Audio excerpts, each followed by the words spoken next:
মেদিনীপুর থেকে খিরায় ফুলের বাগান দেখতে যাবে বলে ভাবছি, কিন্তু কিভাবে যাবে বুঝতে পারছি না। তাহলে সেটাই বলবো আমি তোমাদের এই ভিডিওটার মাধ্যমে। হ্যালো বন্ধুরা, আমি প্রিয়জিৎ, আর আজকে আমি আর আমার বন্ধুরা মিলে বেরিয়ে পড়েছিলাম খিরায়ে যাওয়ার জন্য। আজকে আমাদের খিরায় যাওয়ার কোনো প্ল্যানই ছিল না, হঠাৎ করে বন্ধু বললো চল খিরায়ে যাবো, তাই আজকে বেরিয়ে পড়লাম যাওয়ার জন্য। আমরা গিয়েছিলাম ট্রেনে করে, তোমরা চাইলে বাসে করেও আসতে পারো। মেদিনীপুর থেকে খিরায় যাওয়ার বাস অনেক রয়েছে। আমরা মেদিনীপুরে ট্রেনে উঠেছিলাম প্রায় 12টার সময়, আর আমাদের খিরায় পৌঁছতে কিন্তু 3:40 বেজে গিয়েছিল। খিরাইতে নেমেই তোমাদেরকে 1 কিলোমিটারের মতো একটু হেঁটে যেতে হবে, যেখানে ফুলের মেলা হয়। আর রাস্তার মধ্যে হাঁটতে হাঁটতে কিন্তু আমাদের অনেকটা খিদেও পেয়ে গিয়েছিল, তাই আমরা সামনের একটা দোকান থেকে ঘুগনি মুড়ি কিনে খেয়ে নিলাম। তারপরে আমাদের খাওয়া দাওয়া হয়ে যেতে আমরা পৌঁছে গেলাম খিরাইতে, যেখানে ফুলের চাষ হয়। ওখানে পৌঁছে কিন্তু আমার মনে হলো আমি যেন একটা ফুলের জগতে চলে এসেছি। যেদিকেই তাকাচ্ছি আমি শুধু সুন্দর সুন্দর ফুল দেখতে পাচ্ছি, লাল, হলুদ, গোলাপি, সব রকমের ফুল। আর এখানে দুহাত ছায়া ছায়া শুধু তোমরা এরকম সুন্দর সুন্দর ফুলের দোকান দেখতে পেয়ে যাবে। আর এখানে যেহেতু ফুলের চাষ হয়, তাই কিন্তু এখানে ফুলের দাম কিন্তু একদমই সস্তা। আর এই ফুলের মেলাটা চালু হয়েছে 25শে ডিসেম্বর থেকে। আর এই মেলাটা কতদিন পর্যন্ত থাকবে সেটা একটা এখানকার স্থানীয় কাকুর মুখ থেকে শুনে নাও।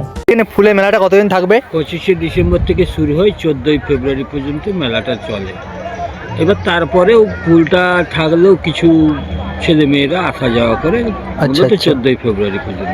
আচ্ছা, আর তোমরা যারা মেলা ঘুরতে আসতে চাও তারা কিন্তু 14ই ফেব্রুয়ারি পর্যন্ত এই মেলা ঘুরতে আসতে পারবে। আর খিরায় যার সাথে ঘুরতে আসতে চাও তাকে এই ভিডিওটা শেয়ার করে দাও। আর আমার ভিডিওটা ভালো লাগলে আমাকে ফলো দিয়ে পাশে থেকো।